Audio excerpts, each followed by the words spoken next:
It's a decision which has sparked much debate across the country today. Victoria announcing a move to ban mobile phones in all of its public schools. Parenting expert Claire Orange has some pretty strong opinions on this one. She joins me now. Good afternoon to you, Claire. Hi, Tracy. What are the benefits of a phone blackout at schools?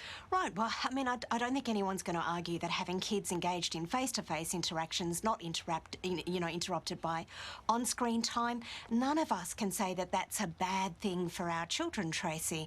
So, if we're going to have this ban, that's going to improve the face-to-face communication of our children.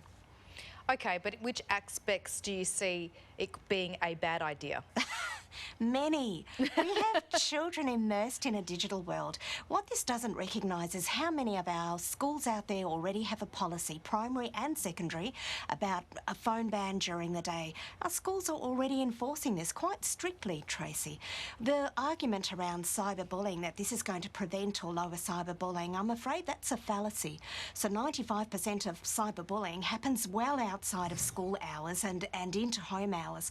So if there's going to be some coming down on, let's look at that in the home environment. How are we going to start to help children to regulate? Because this is the world that they're immersed in. So some of the reasons that we've put forward to change and modify the way children are using these devices in schools are completely bonkers in a digital age for our children.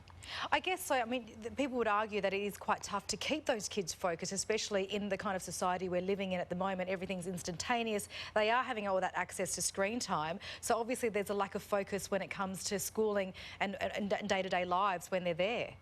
Well, there is, but schools are pretty tough on this stuff. And historically, I mean, if we to reflect on it, when has a ban ever worked? And now you're going to ban something from a teenager?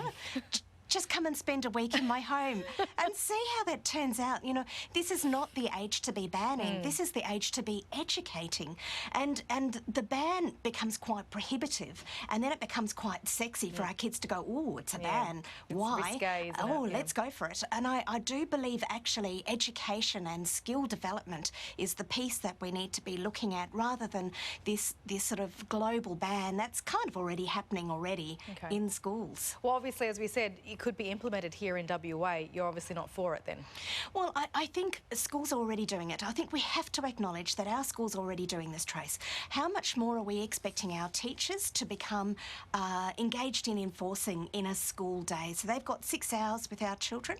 They've got to have an overstuffed curriculum full of things that they've got to get into our kid. And now they've also got to do this enforcing that the child puts it in a locker beginning and end of the school day in secondary. Primary, it's easy, it's a breeze. So I think we've got to get really realistic and ask our policymakers and those people who sit well outside the classroom to get realistic around our kids and to make some policies that make a difference, not these ones that are kind of just, nothing really. And as you said, spend a day at your house, because I know you have a very tough environment. Absolutely. With your boys. They're all good boys, though. All right, Claire. Thanks very much for your time. We'll chat to you soon. Thanks, Tracy.